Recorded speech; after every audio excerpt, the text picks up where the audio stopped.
Continuamos con más en la primera de ATV. Gracias por seguir con nosotros y a continuación le damos la bienvenida a Gisela López. Ella nos visita esta mañana, es candidata asambleísta por la provincia Andrés Ibáñez del Movimiento al Socialismo. Bienvenida, Gisela, Gracias. a la primera de ATV. Gracias, muy amable. Bueno, sí, estoy postulando a la Asamblea Legislativa Departamental por la provincia Andrés Ibáñez. Es una provincia territorialmente hablando muy grande.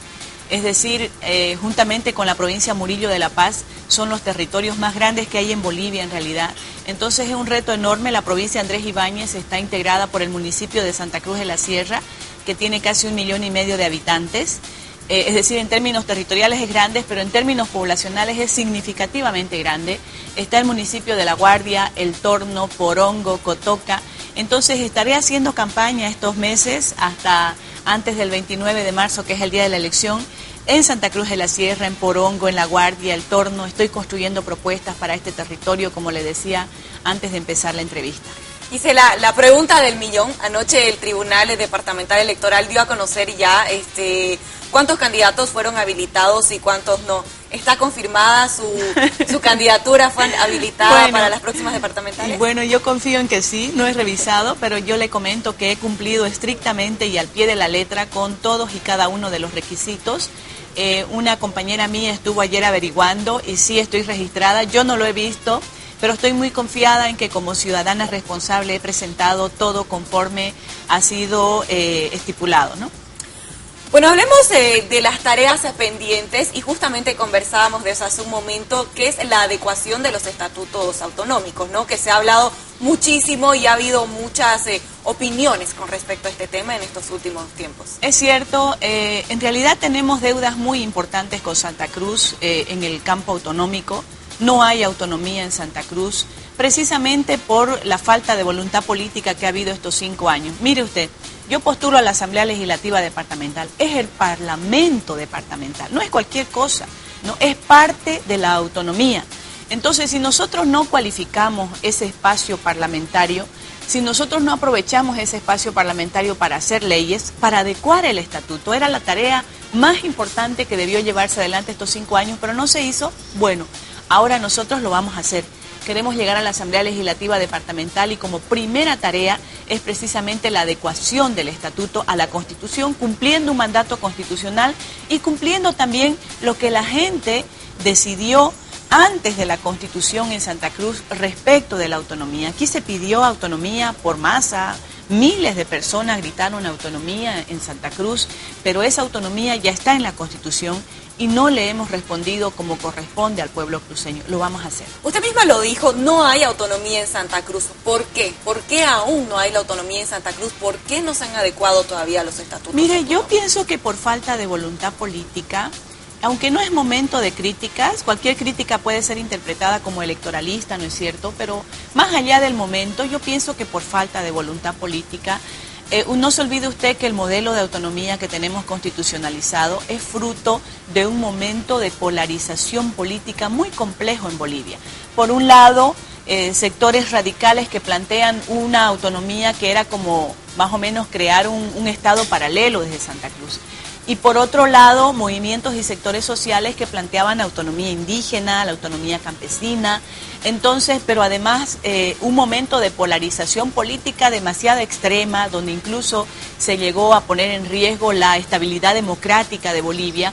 Entonces, en ese escenario, en ese contexto difícil, complejo, se llega a aprobar este modelo de autonomía, que puede tener probablemente sus limitaciones todavía, en eso no podemos negarnos, digamos, a la autocrítica, pero que no está escrito en piedra, ¿no? Ese proceso autonómico tenemos que consolidarlo así como nos plantea la Constitución y seguir avanzando posteriormente, ¿no? Y lo ve como, bueno, es una falta de voluntad política, usted misma lo dijo, pero tanto de los verdes y bueno, sus aliados, como del movimiento al socialismo, que también tiene una gran parte en la Asamblea Legislativa.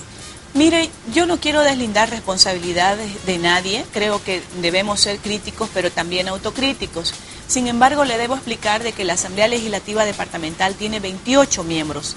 Durante 4 años consecutivos, los 2/3, la cantidad suficiente para aprobar una adecuación del estatuto, la tuvo el partido de Rubén Costas. Es decir, 4 años ha podido, en ese lapso de 4 años, contando con los 2/3, con su partido, sus aliados y los 5 votos de los pueblos indígenas, tenían una alianza con ellos. Entonces tenían los 2/3 y se pudo haber hecho ese trabajo, pero no se lo hizo. Por eso yo pienso que es probable de que lo que faltó aquí fue una decisión y una voluntad política. Y haciendo un análisis de por qué usted cree que fue esto, que Rubén Costas en todo el tiempo que tuvo junto a su gente no adecuaron los estatutos autonómicos. Por eso, ahí, ¿no? por eso que lo que le digo, ¿no? Porque el modelo de autonomías constitucionalizado no es precisamente lo que ellos planteaban que en el estatuto de 2008. Ellos plantean la concentración de la tierra en el nivel departamental, la decisión y disposición de la tierra en el nivel departamental, la decisión y disposición de los recursos naturales en el nivel departamental,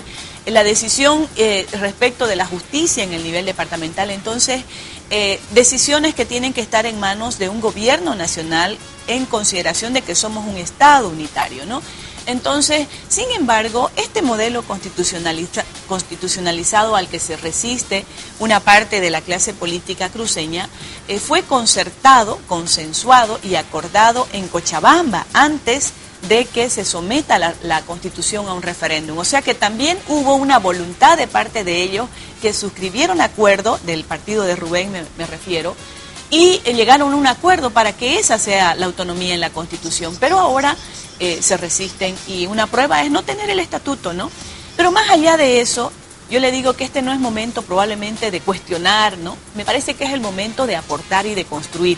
Nosotros queremos llegar a la Asamblea Legislativa Departamental para adecuar el estatuto juntamente con la población y para que Santa Cruz pueda tener autonomía. Precisamente llegar a la Asamblea, ¿sería su prioridad la adecuación de los estatutos autonómicos? Una prioridad es la adecuación del estatuto. Estamos planteando también en nuestra propuesta un paquete de leyes. Es decir, vamos a decir, si llegamos a la Asamblea, queremos tantas leyes, aprobar tantas leyes departamentales que impulsen el desarrollo cruceño, que trabajen, que definan políticas públicas departamentales para enfrentar la violencia hacia las mujeres, que nos planteen un Estado y un gobierno departamental equitativo, paridad, incluyente.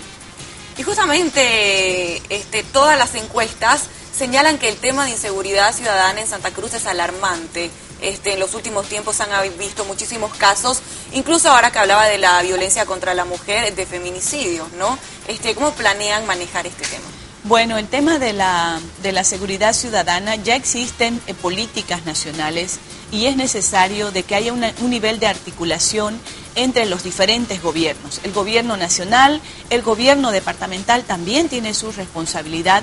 El gobierno municipal también tiene su responsabilidad. Lo que ha pasado en estos últimos años es que cada uno ha estado trabajando de forma aislada, ¿no? Entonces hay niveles de concurrencia en torno a diferentes problemáticas como el que usted plantea, el de la inseguridad, el de la seguridad ciudadana. Y esos niveles de concurrencia no se han, esos escenarios donde se deben sentar autoridades nacionales, departamentales, municipales y tomar decisiones para enfrentar problemáticas profundas como la inseguridad no se han dado. Y eso es parte de la autonomía, ese nivel de concurrencia, esa coordinación entre responsabilidades, entre autoridades y sus responsabilidades, debemos plantearlas y debemos crear esos escenarios. Viene Casado, ¿no? ¿Cómo plantea usted estos escenarios precisamente? Me habla de proyectos, ¿qué es lo que tienen en mente? ¿Cómo encararían los proyectos para mejorar precisamente la inseguridad en Santa Cruz? Lo primero que hay que discutir es la normativa, ¿no? Ya existe, le digo, un nivel nacional que tiene una política relacionada al tema de la inseguridad. Lo que hay que hacer aquí es revisar las competencias del nivel departamental, revisar las competencias del nivel municipal para poder recién sentarse entre los 3 gobiernos y decir así vamos a hacer para enfrentar la seguridad. Pero si nos damos cuenta, el municipio hace un poquito y lo suyo encerrado en su mundo que le circunscribe en un solo municipio. La gobernación hace lo suyo, no hay un nivel de coordinación. El nivel nacional hace lo propio, entonces tiene que haber un trabajo en conjunto con una sola meta, con una sola línea, ¿no? Y que los 3 gobiernos aporten para enfrentar problemáticas profundas como la que usted plantea. Y bueno, hablando, se vienen, ¿no?, las próximas elecciones departamentales. Rubén Costas, exgobernador, ahora como candidato ¿Cómo califica usted su gestión pasada, la gestión de Rubén? Yo pienso que el liderazgo de Costas, el liderazgo de Percy, han aportado en los últimos años a hacer gestión, ¿no? Tengo mi posición crítica porque, por ejemplo, yo cuestiono por qué no se ha implementado la autonomía, por qué Santa Cruz no es autónomo en este momento. Siendo Santa Cruz el impulsor de la autonomía. Mire, le voy a poner un ejemplo. Usted me habló del estatuto, ¿no? Resulta que el año 2006 fuimos los bolivianos a las urnas a votar sí o no por la autonomía. En Santa Cruz la autonomía ganó con más del, el sí ganó con más del 80%. En La Paz perdió el sí y ganó el no. ¿Y sabe quién tiene su estatuto terminado, su estatuto aprobado por el Tribunal Constitucional? La Paz. El departamento donde ganó el no el año 2006 tiene un estatuto que va a ser sometido a un referéndum seguramente en los próximos meses, y La Paz tendrá la norma más importante departamental aprobada. Santa Cruz no la tiene. A pesar de lo que usted decía, que Santa Cruz impulsó el proceso autonómico. A pesar de esa posición que yo tengo, considero de que estos liderazgos han contribuido a Santa Cruz, pero que es un momento de cambio. Es un momento de cambio y es un momento de la emergencia de nuevos liderazgos cruceños.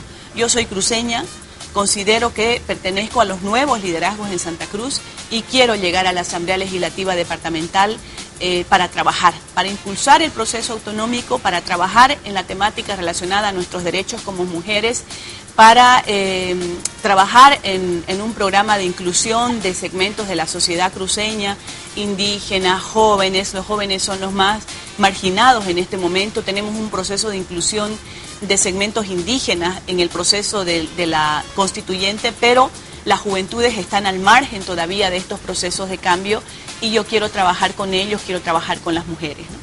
Las juventudes y las mujeres, sus principales temas o preocupación, como me menciona, y como conversábamos hace un momento antes del corte, usted me decía que aunque se haya logrado la paridad de géneros a nivel nacional, Santa Cruz aún continúa retrasado.